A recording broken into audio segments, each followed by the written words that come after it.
Aventure du mec blond.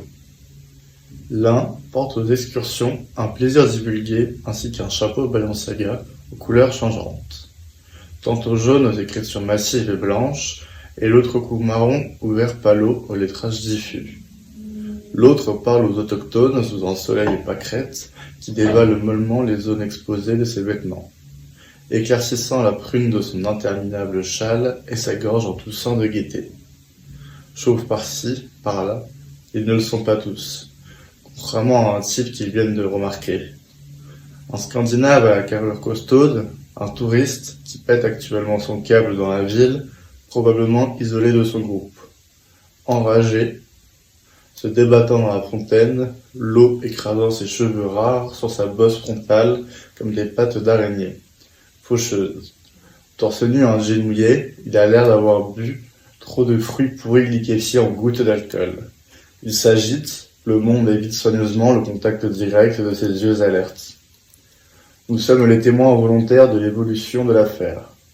Au début, le touriste commence à quitter l'espace psychologique de l'ambiance et géographique de la brasserie par l'intermédiaire de gestes inappropriés envers les gens alentours. Premièrement, il rote silencieusement dans sa bouche et évacue les gaz en direction des gens assis près de lui, dans son dos. Suite à ça, il pouffe de rire ou bien reste sérieux. Deuxièmement, il pète fort à répétition en forçant sur son anus par la contrainte de son bide, envoyant de puissants pets hurleurs et secs. S'il y décodait le morse de ces pets, il obtiendrait le mot « barre à brume ». Ensuite, il s'extirpe machinalement du groupe, sans se faire remarquer. Marchant dans la rue, il rote son alcool aux oreilles des gens qui le suivent. Il les fait sursauter car ses irritations inconvenantes sont particulièrement sonores. Troisièmement, il est hilar sur les pavés et s'empare d'une scie égoïne qui baigne dans l'urine et coupe en deux parties un chat qui passe par là en hurlant « Snapchat ». Il propulse dans un coin une moitié de cadavre d'un coup de pied traînant. Pendant le reste de sa promenade, il s'emploie à jouer avec l'autre partie de la dépouille en la baladant à pouce-pouce du pointard à travers la tracerie. Pugnace, il s'arrête pour proférer de gros mots sans payer le tribut à la boîte à gros mots. Quatrièmement, il se baigne mi-cuisse dans la fontaine publique de la place principale de la ville et continue avec cette histoire de gros mots à l'enfilade sans les payer. Il se considère à ce moment précis, à la vue de ce spectacle doublement gratuit dans sa violence et son tarif, en vacances. Ensemble, plusieurs des concitoyens présents contactent la police, les gendarmes fonctionnaires de l'établissement et les vigiles noirs du palais de Tokyo. Ces derniers arrivent en premier et récupèrent le rage dingue pour le ramener à la raison et au comico car il a abusé de l'ambiance sans parler de cette histoire de chat dont il ne cause pas, préférant garder cette contrevenance d'un silence à bouche cousue.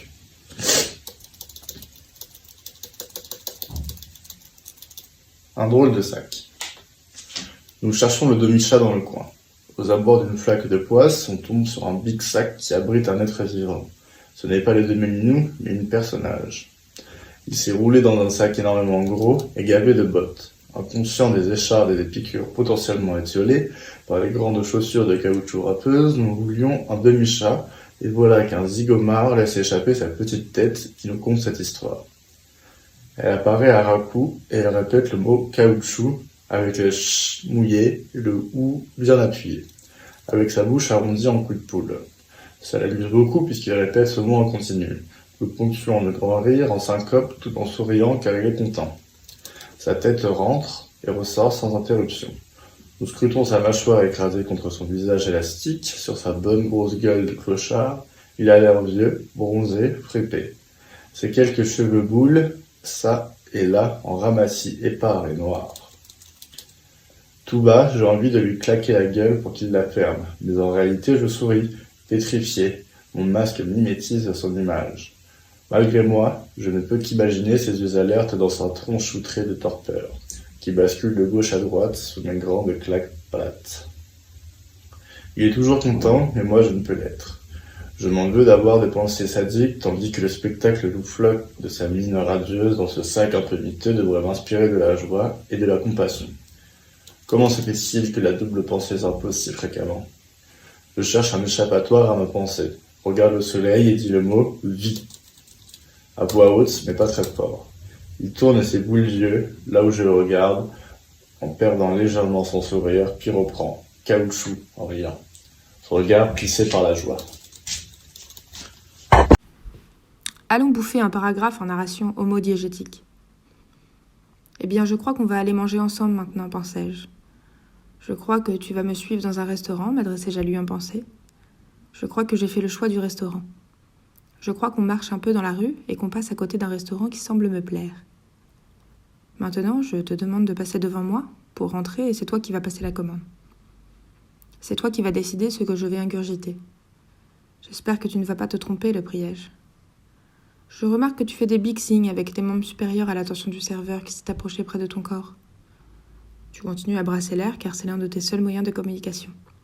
Mais il semble opaque pour l'être humain qui essaye de prendre ta commande. Tu me regardes rapidement pour savoir si je peux t'aider, car tu as besoin d'appui pour te faire comprendre afin de réussir à commander la nourriture. Mais je ne dis rien et tu continues à essayer. J'ai un peu mal au ventre en te voyant faire ça. Nombre de clients autour de nous t'épient et sûrement qu'un ou deux a mal au ventre aussi. Mais je souffre et j'aime ça. En effet, j'en demande plus, je suis quelque peu insatiable. Je profite de la souffrance comme je profite du bonheur et toi tu m'offres les deux, car quand tu recevras ta nourriture, tu m'en donneras la moitié et nous mangerons ensemble et je serai heureux. Je serai donc passé de la souffrance à la joie. Ce passage augmentera ma joie. À présent, le serveur te fait les gros yeux et fait preuve de patience. Tout à coup, les mots sortent de ta bouche comme par magie, et comme s'ils étaient écrits sur un ruban qui se déroule entre ta langue et ton palais, un petit ruban semblable à ceux qu'on utilise dans les machines de morse. Leur couleur est rose, jaune, orange, pastel passé.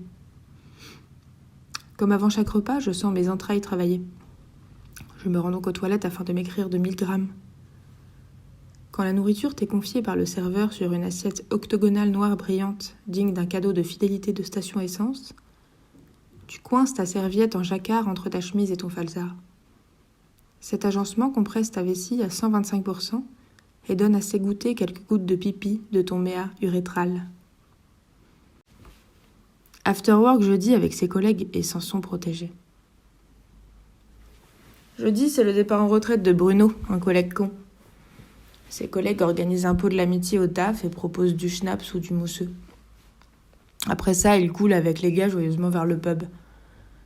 Entre deux pintes froides au fumoir à la conclusion d'une anecdote formidable pour purger son estomac suremployé, il se déclenche un renard devant ses collègues médusés, salissant le tapis. Ils font le museau au valétudinaire pour qui le mousseux a été sabré, puis sablé au bureau, mais qui, première liqueur d'une longue liste, a empoisonné son corps.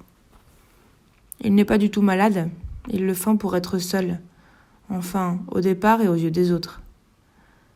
Mais rapidement, il est épaulé par le compagnonnage de ces mêmes oiseaux de boisson, de bistrot en gasto, agrandissant une cohorte vacillante et colorée. Le tintamarre qui lui est imposé dans l'estaminet le perturbe. Haricotant un court moment, il grimpe une minute pour se calmer à l'étage, à une certaine portée du tabut qui l'insupporte. Quand il revient à la table, on l'interroge et lui, resté debout, susceptible, prétend ne rien imposer à personne. Hormis sa silhouette pusillanime, qui ne s'arrête sur aucun arbitrage et aucun tabouret. Le groupe gouaille à mort, et on le sergente pour des motifs de safrement qu'il juge fantaisistes. Ils prétendent l'avoir vu se jeter sur l'alcool au taf. Nonobstant leur rhétorique et les accusant de ratiocination, il se complaît dans son petit bonheur, se perd en disant vouloir écrire depuis longtemps car il en ressent le souffle et le besoin. Ce qui déborde de lui est le trouble et sa manière de voir le monde, et il veut troubler le monde à son tour. Il désire tracer des dogmas aux récits et des cravates imaginaires à des humains qui n'existent qu'en idées et en mots. Sa tronche de bois qui débute vendredi matin jusqu'à dimanche ou lundi est assistée par le bébé malingru. Pour le remercier des soins qu'il a prodigués, on lave le cucu du bébête fou malingrus. Pour l'occasion, j'embauche une boniche pour 400 000 francs CFA. Elle fait bouillir beaucoup d'eau dans du NaCO3 et emprunte pas mal de linge blanc. Selon ces consignes, on mouille par petites parties le tissu dans l'eau bouillante entreposée dans les vasques de cuivre oxydé de la cuisine secondaire, aussi appelée cuisine d'envergure pratique et rudimentaire. Nous commençons à le penser doucement autour des yeux, comme pour le maquiller de propre par l'eau. La trille molle passe circulairement près de son trou d'œil en laissant pisser force traîner de crasse de la racine du nez au coin du rebord à l'air. J'insinue un bout de torchon dans son anus car sa peau est étanche, et je ne peux rentrer et nettoyer son intérieur que par cette voie. L'extrémité s'effiloche tendrement et se boucle dans le virage pré-rectal, ce qui me permet de tendre la cordelette ressortie à moitié brunâtre. Je tire et extirpe son intestin pour le lui laver dans la pistache d'eau extérieure en forme de losange à 37,5 degrés. Les 6 mètres d'intestin retourné sont immergés et l'eau monte à ras-bord. Bobonne lave l'envers consciencieusement. Là où les muqueuses saturées en bactéries sont présentes, pour réactiver la flore, on verse la poudre d'amidon par le bec verseur qui tournoie sur la flotte pour éviter les grumeaux tout en mélangeant avec un bâton de bois. Après 2 minutes, ses intestins sont détrempés et bien lavés. Elle les sort sur le bitume, aplatit sur 200 mètres carrés, puis les remet soigneusement en lui avec des gants spéciaux que j'emploie aussi pour attraper mes anguilles. Ensuite, elle me plonge en entier un grand coup dans l'eau chaude, puis froide, puis fraîche, et encore une fois chaude et froide, en finissant par le mettre un bon coup dans l'eau bien chaude. Il ressort et son corps fait de la vape. Elle chasse les fumées en frottant sa peau avec des serviettes rêches, froides et bien sèches. Le voilà propre. Tandis qu'il est ajouqué devant un film de guerre en grignotant oisivement sa nourriture, je m'approche de lui pour l'interroger afin de savoir s'il veut bien monter se raconter à moi, tout en m'aidant à rebrancher un appareil électrique là-haut. Je lui saisis son pain au lait et les miette machinalement sur le tapis de la chambre de la télévision. « Viens STP, monte, on va faire un truc. Tu vas apprendre à m'aider à dépanner un truc électrique en me causant un peu de toi. Je te redonnerai du pain après. » Il mâchouille, encore ce qu'il a dans sa bouche. « Ok, gromph, gromph. » Bruit de billettes mangées. Il monte en haut vers les étages supérieurs en grimpant par les escaliers ascendant à pente positive qui mènent au grenier du haut de la maison. Mouille tes mains de flotte et trempe tes pieds dans la bassine disposée devant la chose que tu dois réparer. Ok. Maintenant, voilà ce que tu dois faire. Mettre tes doigts mouillés dans les fils dénudés de cet appareil au capot ouvert, branché sous tension et dont le bourdonnement souligne sa gourmandise en puissance électrique. Tac, tac. Il se prend une grosse châtaigne. Bim, plouf. La bassine virevolte avec son corps et il reçoit la soucoupe en cuivre pleine de flotte en pleine poire et l'eau se vide par terre. Des mal, arrête, dit-il. C'est moi qui souffre, pas toi, c'est moi qui ai subi un choc électrique. Oups, et alors, j'ai quand même le droit de dire arrête, c'est mal. Ou bien on m'interdit tout dans cette putain de baraque.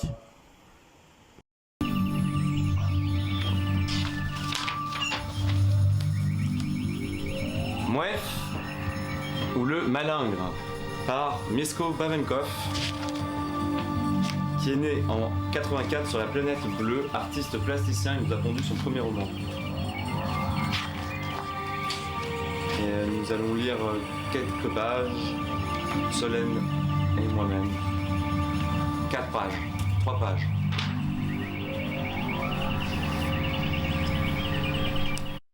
Allez voir le loup. Voilà longtemps que nous ne sommes pas allés voir mes amis qui me manquent, lance-t-il. On va prendre le moto dans la gare Raji. Pour aller où?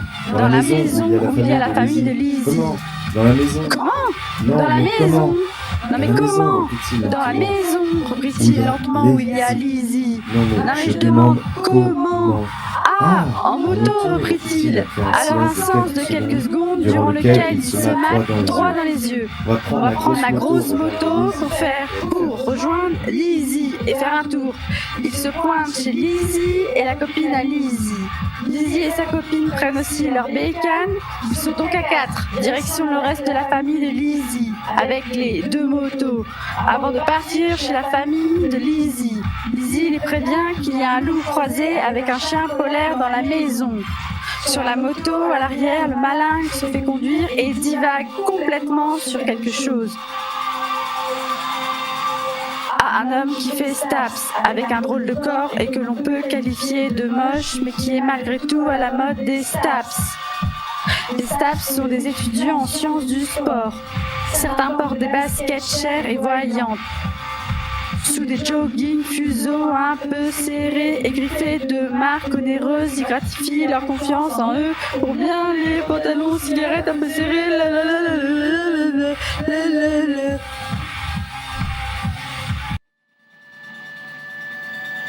Dans la maison, reprit-il lentement, où il y a Lizzie. Non mais je demande, comment? Ah, en moto, reprit-il après un silence de quelques secondes, durant lequel il se mate droit dans les yeux. On va prendre ma grosse moto pour rejoindre Lazy et faire un tour. Il se pointe chez Lazy et la copine à Lazy. Lazy et sa copine prennent aussi leur bécane. Ils sont donc à 4, direction le reste de la famille de Lazy avec les 2 motos. Avant de partir chez la famille de Lazy les prévient qu'il y a un loup croisé avec un chien polaire dans la maison. Et sur la moto à l'arrière, le malin se fait conduire et divague complètement sur quelque chose. À un homme qui fait STAPS avec un drôle de corps et que l'on peut qualifier de moche, mais qui est malgré tout à la mode des STAPS. Les STAPS sont des étudiants en sciences du sport. Certains portent des baskets chères et brillantes, sont sous des jogging fuseaux un peu serrés et griffés de marques onéreuses qui gratifient leur confiance en eux, ou bien des pantalons cigarettes un peu serrés et bien remontés sur les chevilles, mais pas trop pour pas faire péter. Parfois, il s'énorgueille et choix une petite coupe de cheveux bien fraîche sur une sacrée face et de petites affaires ultra soins.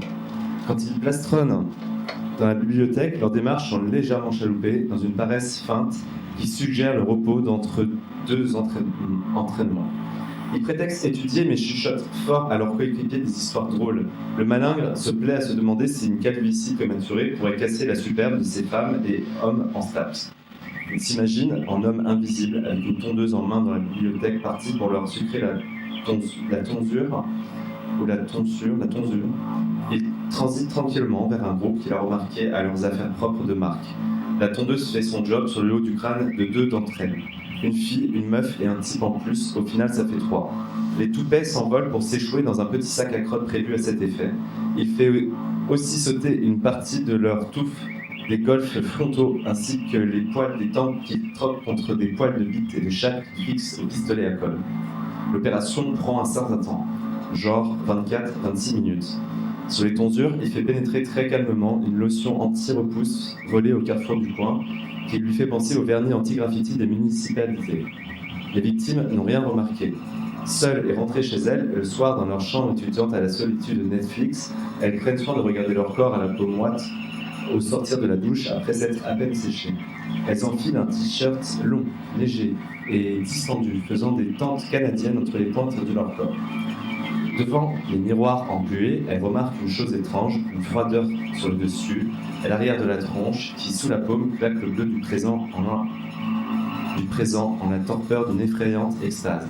Nous passons de la page 54 à la page 55, et leurs émois basculent. Elles sifflent, les gueules ouvertes en essayant de hurler, mais seule de la bave coule dans le lavabo ainsi que sur les poils roses de leurs pantalons en les mouillant de points assombris et brillants. Traînant en coulée sur les bords crasseux de la faïence, le mucus descend en courbe concentrique anti-horaire de plus en plus lentement vers le siphon. Il se dit que ce drame est drôlatique par le décalage de son geste. On arrive à destination, ce qui a pour effet de lui couper le rêve et d'entamer une pause avant le prochain. La journée se passe admirablement et la rencontre avec le loup des plus amicales. Le retour en moto est gelé, son visage frigorifié se glace par une irritation des amygdales, mais le soir, il prend des fourchettes de miel pour estimer sa convalescence des surlendemains. Le lendemain d'ailleurs, le gosse a la tronche pleine de salive glairée et sa glotte le gratte. Il va devoir se débarrasser de son chat dans la gorge. Il éternue si fort qu'il tousse rauque des poumons en même temps. Les liquides expulsés sont des quantités moyennement abondantes, et se déverse de sa bouche au pli du coude de son pull en maille tressée Lacoste et dégouline un petit peu de son pif. Sa gueule encombrée et les couilles pleines, il passe cette journée à être bien fatigué et dégourdi de toute contrainte. Sa voix, devenue sexy, s'essaye à la guitare. Il lit des choses et d'autres sont pas mal, de sujets différents mais qui se rejoignent sur un point. Lui, les lisant, rien que lui, est le présent de ce moment. Sa sensibilité affleure à sa peau, le fascine puis le fatigue. À la fin du jour, il s'attelle à traîner sur Van Tail car il veut se payer un jogging Lacoste couleur bleu foncé, le fameux bleu Lacoste. Il cherche avec insuccès des requins, Nike Air Max plus 3 tunettes TN au cas où. Si jamais vous auriez un tuyau, envoyez-moi un MP. Mais peut-être que demain, il les trouvera à bon prix. Qu'il est mélodieux de s'offrir un cadeau.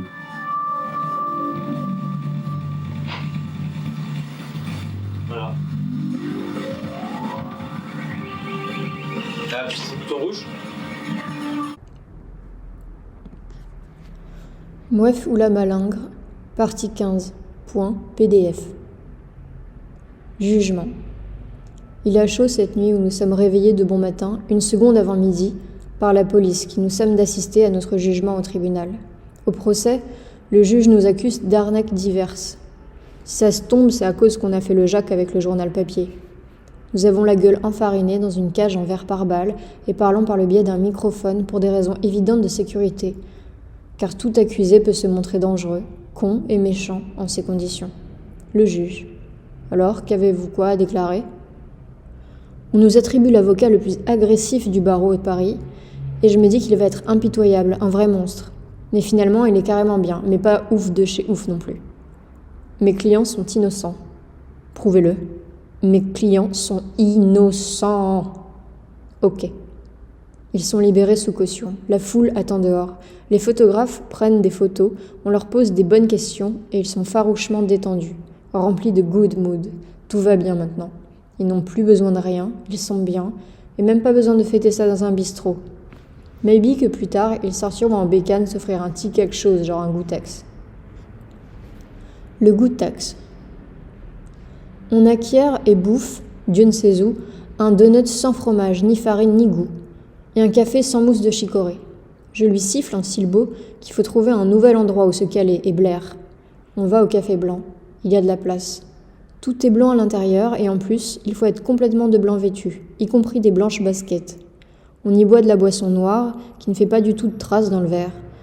D'un trait, on siffle la pinte de boisson noire qui se pleure juste après. La pinte entière sort en filet continu du punctum lacrymal. Tout coule sur nos pompes et sur nos tricots de peau tout blanc. Un noir d'encre s'épanche et s'absorbe dans nos tissus. Un mazout ? Un mozout ? Oui. C'est ça notre goûter ? Bah oui. C'est pas fin.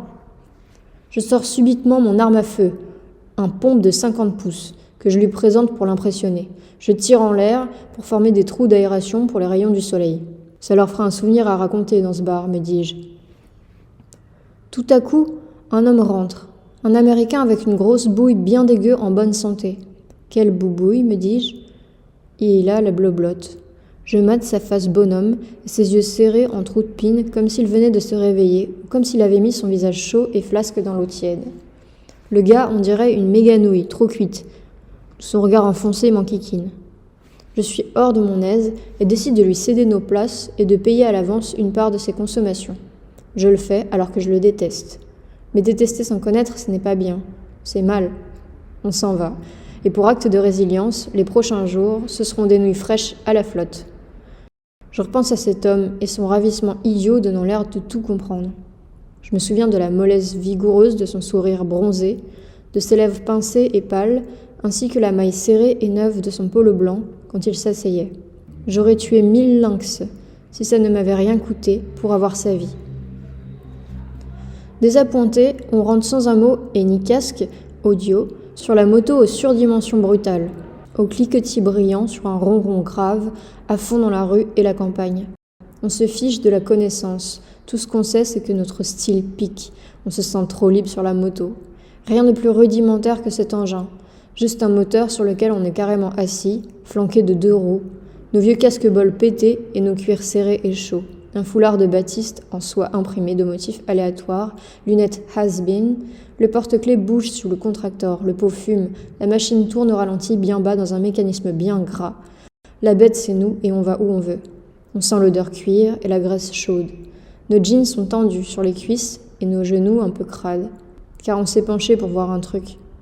Nos bottines noires sont sales, la bécane en règle, on roule pas vite, mais parfois on essore un petit coup l'accélérateur pour la faire un peu gueuler et nous fiche la frousse. Quand on s'arrête au feu, il fait chaud et la buée s'agglutine sur nos bulles.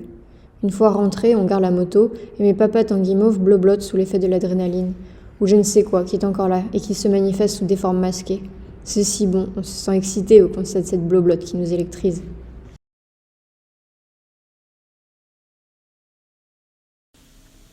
Il y a des gouttes collées à la pluie. C'est tant bien que mal que nous allons au marché en ce lundi ou vendredi matin.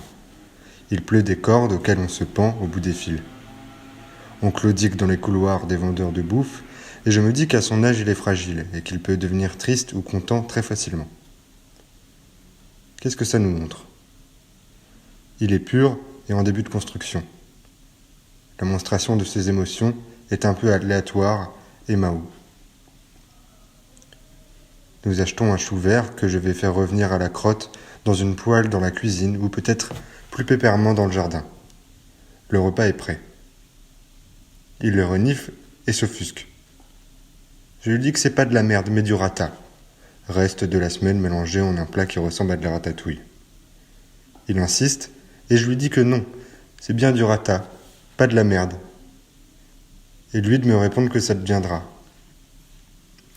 T'as gagné. Je jette le contenu. Plus tard, dans l'après-midi, alors que je pratique la sieste, j'entends des bruits de bricolage. Les jours suivants, il affiche un air vaguement circonspect, et quand je ne le vois pas, il travaille dans l'atelier. Je me dis qu'il astique la grande poêle wok dans laquelle je lui avais préparé du chou à la merde, et qui a disparu depuis peu, et aussi que mon geste a dû le vexer. Je le laisse tranquille durant plusieurs semaines. La vie continue normalement entre nous, hormis à l'heure de la sieste où il s'active toujours furieusement dans son coin. Je lui débloque même des fonds relativement importants sans en demander le dessin. Un jour, au sortir de la sieste, en fin d'après-midi, rendu dans mon réduit, je comprends à quoi mon argent a servi. D'un regard, je retrouve le moteur de la tondeuse qui s'était volatilisé, ainsi que son carter droit et sa tête de Delco, le bras de la tronçonneuse et le renifleur du carburateur, les chaînes, du barbelé, mon chalumeau, ainsi que cette fichue poêle en fonte gigantesque. Il a tout réuni sur une machine menaçante qui me mate droit dans les yeux. Paralysé, face à la machine démoniaque, je sursaute de 3000 milliards de yotamètres au son des portes qui se verrouillent autour de moi, condamnant ainsi la pièce au verrou connecté en Bluetooth par la bébête. Je vide instantanément le contenu de mes intestins par mon anus via l'ouverture au derrière de mon pyjamasque, en murmurant des rosseries aux tournures abscons. La machine branle en sursaut et crache du feu. Elle semble peser très lourd, et ses gros pics tournent à toute pompe. Elle pèse environ 100 ou 300 kilos sur 80 cm et se retrouve l'employé à une énergie effroyable. Une telle chose peut arracher un poteau de clôture en bois tout en tuant le chien d'un seul coup et sans forcer, me dis-je. Je consigne tout ça d'un tour de regard. Sa télécommande en main, il me scrute depuis un petit coin en hauteur et protégé derrière un barreau. Tu vas voir si c'est bien d'essayer de me faire bouffer de la merde bien chaude revenue à la poêle à l'huile bouillante avec un peu de chou vert, me crie-t-il. Pas de la crotte de toutou, ni du guano, et ni de la pisse de rat. Connard, tu veux me faire bouffer de la merde humaine, la tienne en plus, je parie. C'est bien pire que si tu avais ramassé la merde d'un clochard dans un tunnel piéton. T'as pris ton propre cacaboudin. Déjà que tu me fais dormir sur un matelas imbibé de flotte par le goutte à goutte continu du robinet attendant et tout constitué face à un ventilateur qui refroidit le tout en prétendant que c'est pour mon bien-être? Et si aujourd'hui j'avais pas envie de fermer ma gueule? Je ne dis rien, mais je ne peux contenir des manifestations physiques de peur et d'hilarité. Je pleure du sang et ris sporadiquement. La machine fonce droit sur moi et me bastonne. Je n'évoque pas le sujet durant 8 ans, mais conserve ma rancœur que je concentre en une bonne nuit noire en lui écrasant insomnium de toute volée, un merlin de chantier dans le bide. Inver Mundi, j'envoie une salve de morve depuis ma narine qui se colle contre sa chaussette tandis qu'il roupille.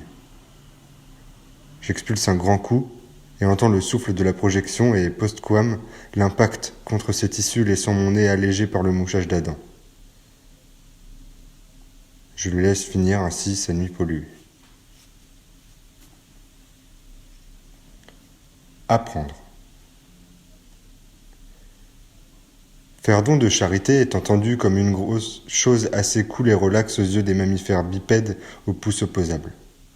Nous sommes dans le quartier commerçant de la rue du Commerce, quand un enfant vêtu d'orange nous aile d'un signe de la main en nous adressant ces paroles preuses. « Bobos et bobos, je suis un enfant de la baballe et j'ai mal au cucu. Je voulais récupérer un peu d'eau pour ma maman et ma famille et j'ai parcouru des kilomètres à pied. Et j'ai ramassé sur une bombe atomique et boum, j'ai eu mal au derrière. » Pardon? Est-ce le récit d'un enfant soldat? Je ne crois pas. « Ta gueule !» dit l'enfant assez bas pour que je n'entende qu'à moitié. « Ok. Donnez l'argent à l'ouvrage humanitaire, reprend l'enfant. J'ai pas envie. dis-je en pleurant. Nous le transperçons du regard, tout autant chacun, en reprenant notre route. Nous nous aspirons dans un magasin pour y voir plus clair. Après avoir pénétré la porte, nous passons la barrière thermique qui souffle de l'air chaud. Tout en ralentissant le pas, nous levons les yeux au ciel après avoir fait un tour d'horizon et tous azimuts dans les rayonnages. Nous frottons nos semelles sur l'absence de frotte-tapis. Le vendeur derrière sa caisse nous fixe paisiblement mais semble un peu sûr de lui. C'est un hipster au sens minable du terme. Le quadra affiche une longue barbe et un écarteur. Au lobe. Avant de visiter la salle, nos bouches lui disent bonjour en chœur, mais sans qu'aucun son ne sorte car nos cordes vocales n'ont pas pris la peine de vibrer. En ressortant du shop, le vendeur m'assène une tape au cul et nous lâche gracieusement un indubitable « Hésitez pas à repasser au shop !» et moi de lui répondre par un regard qui n'exprime rien de particulier, mais en me disant qu'il fera mieux de se les foutre au cul, ces vapoteuses. À l'intérieur, il nous avait aidés à nous renseigner dans un exercice pour le moins humiliant en nous chicanant avec des questions semi-rhétoriques. Et enfin, en me demandant si j'étais dépendant à la clope, il me força plus ou moins à tester sa bécane, ou était-ce un appareil qui devait sûrement s'apparenter à sa propre bécane, une machine dont il avait dû faire varier des facteurs amélioratifs. Il m'invitait à tirer dessus de toutes mes forces. Même si j'avais un peu vu venir le coup, je rechignais avant de m'exécuter, prétextant que j'allais tousser. Et il manquerait de le faire 2 fois de suite et, me pliant à sa sollicitation, je m'époumonnais en toussant, asphyxié, et lui me disant qu'effectivement je m'énoquais car j'étais bien dépendant de cette merde de cigarette. Alors je cédais en déboursant pour le modèle à plus de 100 €. Son collègue, un roi du vapotage, vint se joindre à nous pour nous montrer ses tricks de vapeur. Il faisait sortir de sa gueule des grandes coulées blanches du dragon en les faisant glisser dans l'air tout en reculant, ce qui mettait ses spics et ses écarteurs en valeur, ainsi que ses tatouages qui avaient dû payer une formidable petite fortune. On nous expliquait que notre acquisition était customisable à loisir selon plusieurs paramètres, en augmentant par exemple la capacité de la résistance thermique, et que tout cela allait nous ouvrir les portes d'un univers assez mouse, voire infini. Ta tronche, pensais-je en payant. Ta gueule de la situation, lol. Je suis en train de me faire arnaquer comme un gros pigeon et je ferme le bec. En chemin, la flotte tombait en faisant maigrir les nuages et mouillait de stupidité les poils des fausses fourrures des connasses à connards. Je ne puis pas mieux que, pensais-je, abruti, j'en ai marre de penser, ajoutai-je. Le soir, à la maison, heureux d'avoir fait notre emplette, je l'assois sur un tabouret torse nu, et puis je m'échevèle à lui finir sa tonsure au rasoir. Un bar vint d'ouvrir dans mon quartier et je l'abandonne pour l'heure de l'apéro. Je retrouve quelques amis de boisson avec qui nous buvons chacun des gros picombières terriblement assombris de liqueur d'orange et le tout, mais naturellement, sans bouffer. Je suis ivre-mort en payant la surinchette. Vu qu'on est 5, nous payons chacun une tournée, mais à la 5e, tout le monde est fatigué et veut partir, mais, me sentant redevable, j'insiste pour nous régaler avec une bière de triple puissance, ferme, tessible, bien plus amère que les précédentes. Après celle-là, j'ai franchement mon putain de compte. Je rentre tant bien que mal et il me téléphone en chemin sur mon Nokia N95 pour me faire part d'une nouvelle. Ton daron est mort. Estomaqué, je dessoule aussi sec. Je rentre, je me fais un sandwich et me piote comme un enculé. Noyade sèche. Nous marchons dans la rue et son pantalon lui rentre dans le cul. Sur sa face coupée au phare séjourne les traits améliorés du maquillage et du côté des paupières, du faux creux de ses joues, de sa peau uniforme et invisible, et de ses lèvres apparaît enfin la texture de sa peau. Quelle crinière, la salope, lançai-je à la volée. Oui, papa, tu es vraiment mon papa? Non, je t'ai trouvé, je suis une sorte de vieux qui t'accompagne façon papy, mais jeune. Donc papy, papa, je voulais dire papa. Ok, que fais-je ici dans la vie?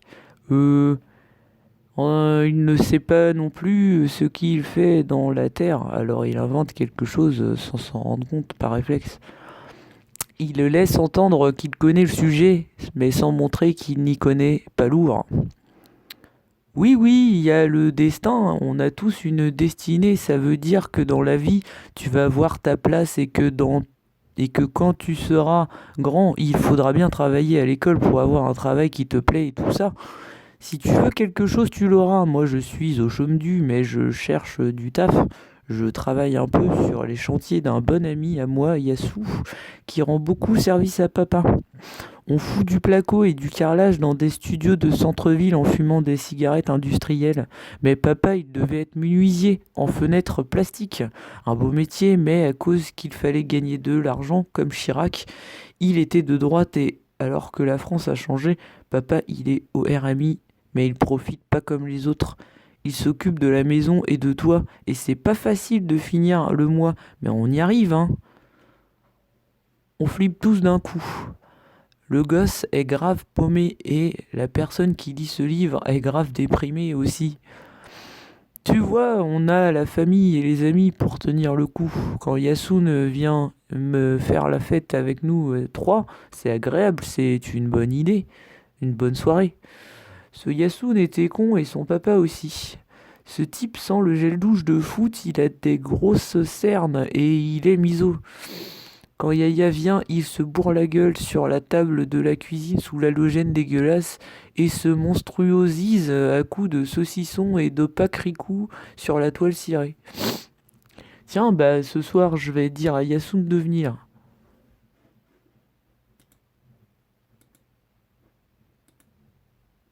Et voilà, 40 balles, va acheter un truc qui te fait plaisir et rejoins-nous à la maison ce soir, dit-il avec un sourire pathétique tout en pensant déjà à sa vieille cuite de beauf.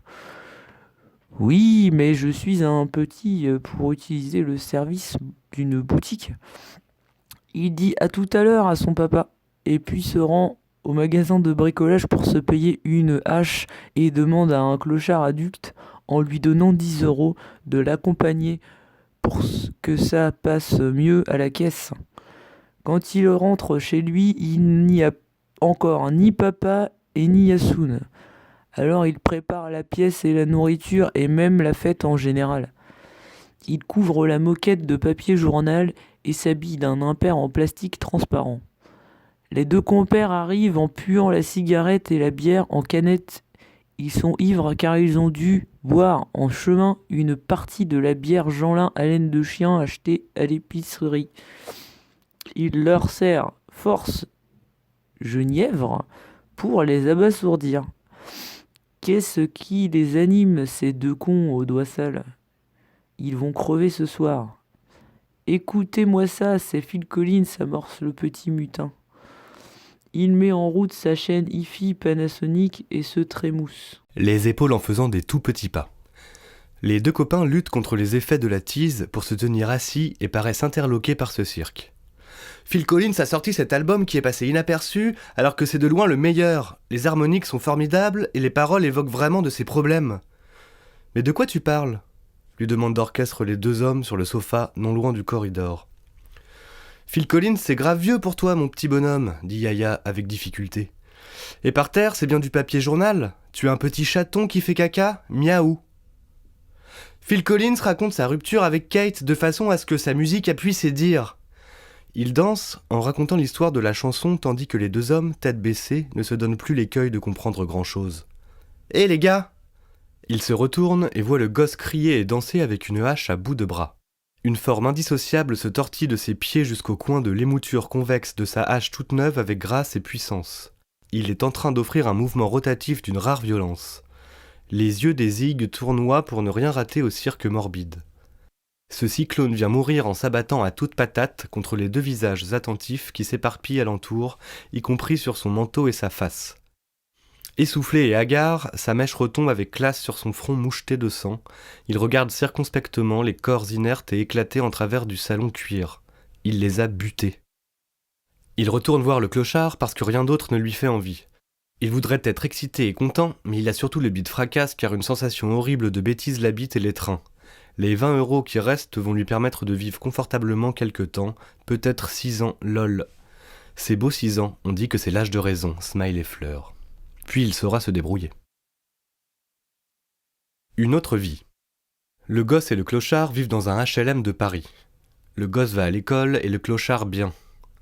Le gosse apprend la vie sans problème, se bat parfois, traverse des coups de blues réguliers, et quand il se cogne, il est chagriné mais sinon ça passe. Il côtoie Bret Easton Ellis au début, Bourdieu et le dictionnaire. Il se gribouille des aventures bizarres de Petit Mans et il kiffe la musique belle et moche. Il roule une pelle à une meuf des fois, imagine un mec baiser avec un autre et trouve sa moyenne gueule belle. À 16 ans, après enquête, il paye le prix de son double meurtre devant un juge clément qui le punit juste d'1 an à tirer pour manque de preuves et au regard des mauvais traitements qui lui avaient été si brutalement infligés. En maison de correction, on le surnomme Babyface. Toute honte bue, il se découvre à comparer les baisettes avec les apprentis de son âge, de s'entretoucher la nuit dans l'internat et dans la cabane à jardin, mais juste pour jouer. Même qu'une fois, il y avait moi et je sais plus qui à plat ventre sur la terre de la cabane qui se faisait enculer le derrière par un copain pour rigoler, pour faire comme si on était une fille, et il y a un matuche qui nous a surpris sans trop réagir et son regard était tout bizarroïde.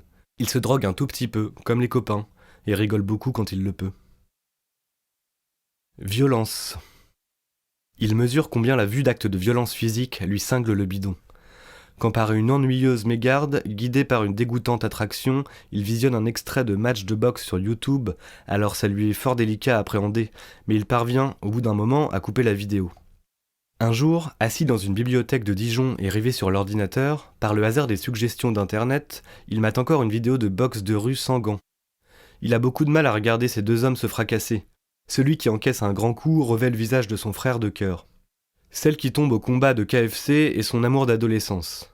Aussi, il envisage les traits de son père d'adoption dans les compilations Die Inside dans lesquelles des gens pâtissent d'abracadabrantesques déconfitures. Son empathie débordante le conduit à abhorrer la violence. Elle rentre de force en lui, et de façon obscure, y reste et se manifeste ça et là sans crier gare. Il a des accès de rage mêlés à de la pitié quand il passe un super beau moment avec quelqu'un. Ou bien quand quelqu'un qu'il aime accomplit une action protectrice et vulnérable, comme l'achat de crème pour être belle ou de céréales biologiques, alors, ce spectacle simple et intime qu'il côtoie de près le dévaste, en catimini, d'un sentiment mortifère, mais il revêt le masque de l'attention plaisante. Un autre exemple, quand sa patronne de CFA, qui est gentille envers lui, se retourne en préparant un bon repas, alors il observe ses épaules déséquilibrées et fragiles, qui ont aidé cette femme à traverser minutieusement les années. En étant elle-même si tranquille et intègre, il s'imagine, pourquoi pas, la poignarder d'un coup de couteau foireux qui arracherait la chair dans le sang et viendrait taper l'omoplate. Il constate que ce geste est à sa portée et s'en trouve apeuré. Peut-être qu'il n'accepte pas le bonheur quand il se manifeste devant lui. En définitive, il faut toujours que des pensées destructrices le polluent. Des émotions contraires s'intriguent ensemble machinalement. Ça permet à son cerveau zarbi de mesurer quelque chose. Qui sait ? Bref, c'est chiant mais naturel. Ou bien je sais, comme il n'arrive pas pleinement à exprimer son amour, alors la sensation même d'empêchement se trouve imaginée dans des actes morbides, fruits de la colère et la frustration.